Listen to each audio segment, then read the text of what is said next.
Perú, país paradójico, ¿no?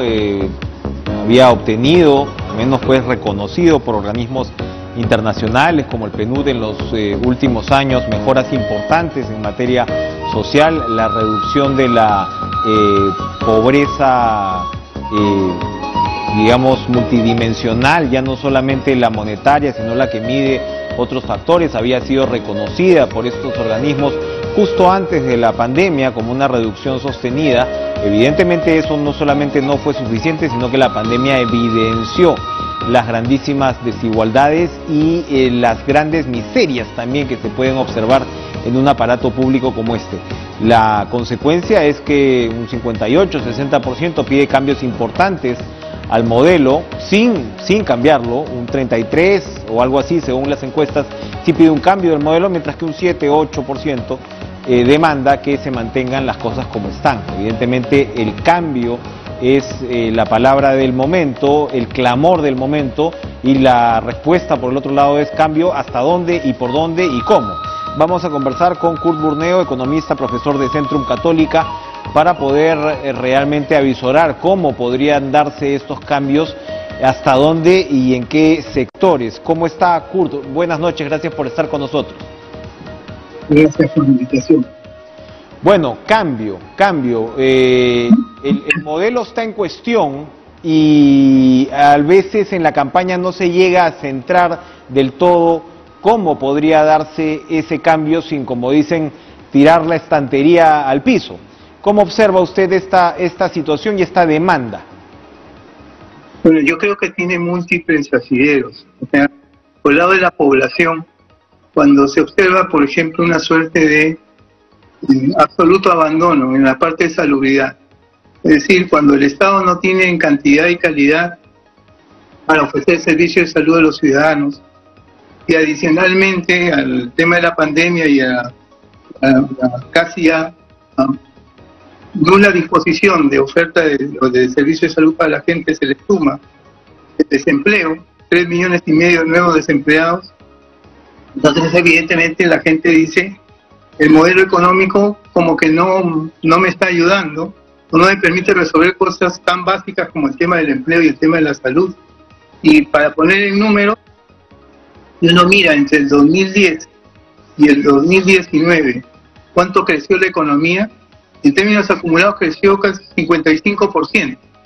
Pero si en ese mismo periodo uno mira, por ejemplo, el grado de desigualdad, que se mide a través del coeficiente de Gini, resulta que el coeficiente de Gini pasó de 0.47 a 0.46, perdón, a 0.44. O sea, la reducción en el nivel de desigualdad ha sido marginal, por no decir casi nula, a pesar del crecimiento que se ha tenido. Es decir, no obstante el crecimiento de la economía, la gente finalmente se siente desguarnecida en cuanto al tema de salud y en cuanto al tema de empleo.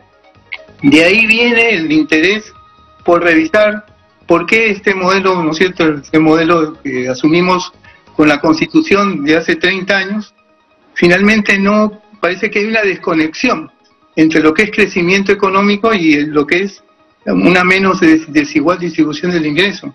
Entonces no es que a la gente se le cuenta lo que está pasando, sino la gente lo vive, porque perdió el empleo y adicionalmente porque pierde parte de las familias, gente que se muere en la casa, porque no hay cobertura por el lado de los hospitales públicos. Y si, por ejemplo, en el caso del COVID, una persona intenta ir a salubridad privada, te piden como garantía 150.000, 200.000 soles. Entonces es la realidad de la gente, no es que se lo hayan contado, sino que se vive en carne propia. De allí viene la pregunta, ¿hay que dejar el modelo tal cual? Con todo este tema de inequidades que se reproducen en el tiempo, o habría que pensar cuando menos cuáles deberían ser los mecanismos a través de los cuales el crecimiento económico puede implicar una reducción de la inequidad en el ingreso mucho más rápida, mucho más tangible. Comencemos con un tema que sí se ha tocado en campaña por ese lado, que es el de la reforma tributaria. Desde la izquierda, claro, se insiste mucho con gravar más a quienes más ganan. Pero eso realmente, ¿cómo, digamos, aterriza? Porque, por ejemplo, sabemos que el principal problema para la baja recaudación es el tema de la evasión y la elusión.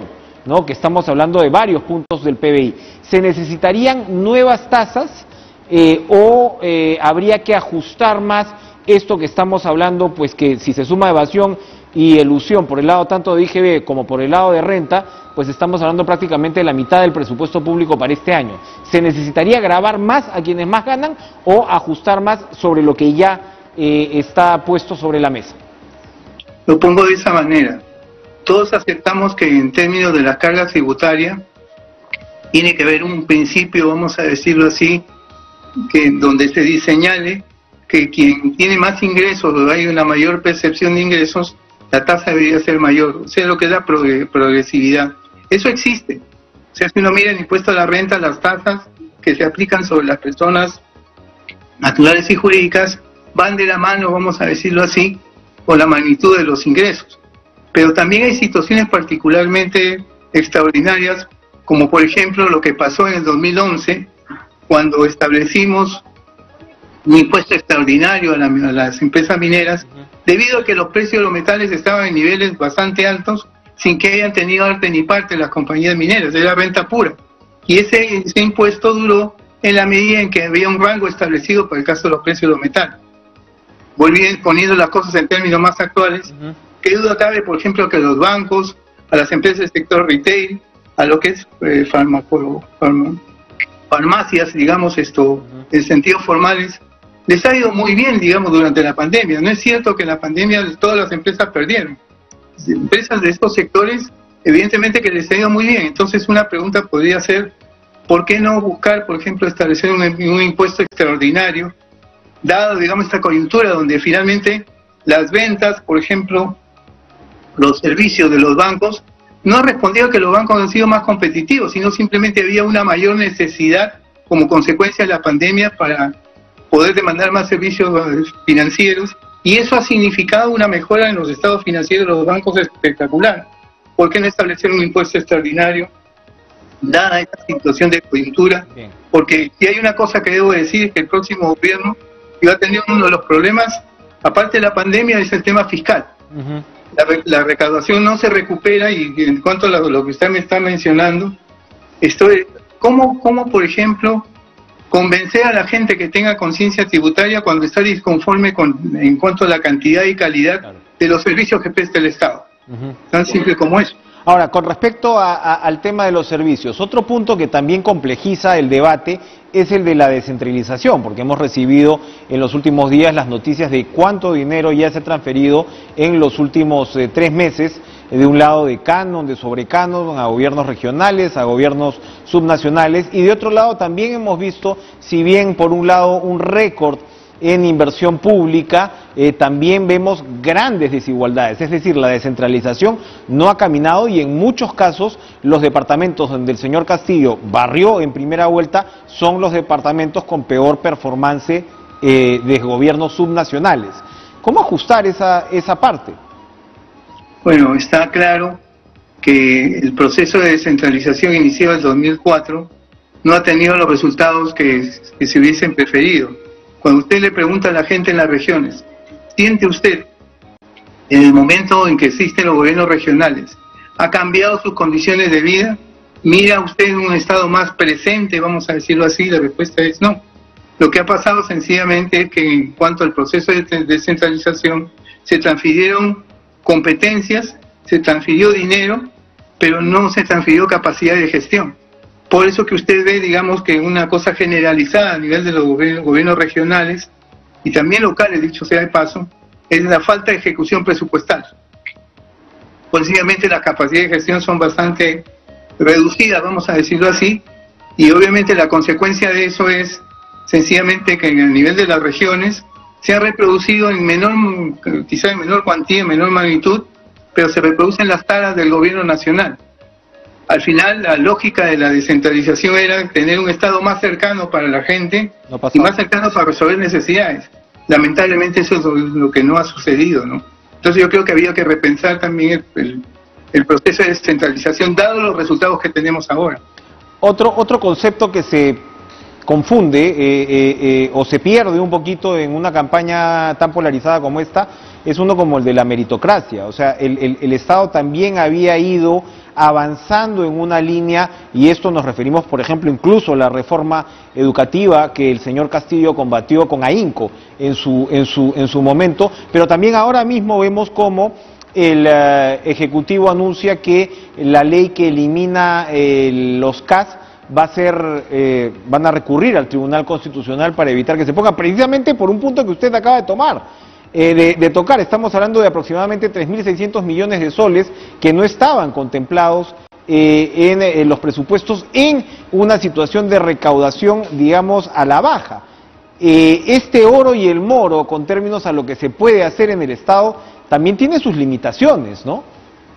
Por supuesto, o sea, es muy importante que las finanzas públicas estén con buena salud, cosa que no sucede ahora. Con números, por ejemplo, del año 2019 el déficit fiscal estuvo en 1.6% del Producto Bruto Interno. El año pasado llegó a 9.8% el déficit fiscal y se proyecta, por lo menos por el lado del Banco Central, que este año el déficit fiscal estaría en alrededor del 5%. El tema es que detrás del déficit fiscal miramos dos cosas: aumento del gasto para, por ejemplo, atender las necesidades de la gente por la pandemia, pero aparte de eso, la recaudación tributaria no crece lo suficiente, es muy débil la recuperación tributaria, sencillamente porque la recuperación de la actividad económica actualmente es bastante débil. Entonces nos juntamos con la peor de las situaciones. Por un lado, un gasto de asistencia que tiene que dar el Estado, pensemos en los bonos de distinto tipo, que van a tener todavía que permanecer debido a que no hay una recuperación económica sustantiva, pero a la vez tenemos una recaudación tributaria que no se está recuperando como se había pensado, y eso significa que el problema fiscal todavía está. Y yo creo que en la medida en que no haya una reactivación firme de la economía, definitivamente la recaudación tributaria no va a crecer lo necesario para poder tener un déficit fiscal que es casi la mitad de lo que ocurrió el año pasado. Y eso sí es un tema de preocupación, porque cuando uno tiene déficit fiscal que no están controlados, sucede que tiene que aumentar la deuda pública. No puede haber déficit sin financiamiento. Entonces la deuda pública sube. Estábamos en el 2019 en alrededor del 28% del PIB. El año pasado estuvimos en alrededor del 35% del PIB. Y el pronóstico de este año, de acuerdo al Banco Central, es estar en alrededor, digamos, del 32%. El punto es, son resultados que son como retos, pero yo diría difíciles de alcanzar, dada, digamos, la ecuación. No recuperación de la recaudación tributaria y todavía una presencia de gasto importante por el lado del Estado para atender las necesidades de la gente y de las empresas en la pandemia, ¿no? Entonces, evidentemente, implica un déficit fiscal alto, implica más endeudamiento. Y cuanto más se endeuda un país, menos solvente es. Y cuando es menos solvente es más riesgoso, y eso va a significar que en las próximas colocaciones, a pesar que la tasa de interés internacional está baja, pero lo que vamos a ver en los próximos meses es que la deuda pública que vamos a decir así, tome el país, a través, por ejemplo, de bonos soberanos, van a tener que tener mejores rendimientos, más altos rendimientos, o sea, más tasa de interés a pagar, sencillamente porque el país es más riesgoso, y el país es más riesgoso porque es menos solvente. Así de claro. Perfecto. Curburneo, muchas gracias por estar con nosotros. Ha planteado unos puntos bastante atendibles en plena campaña. Una cosa es con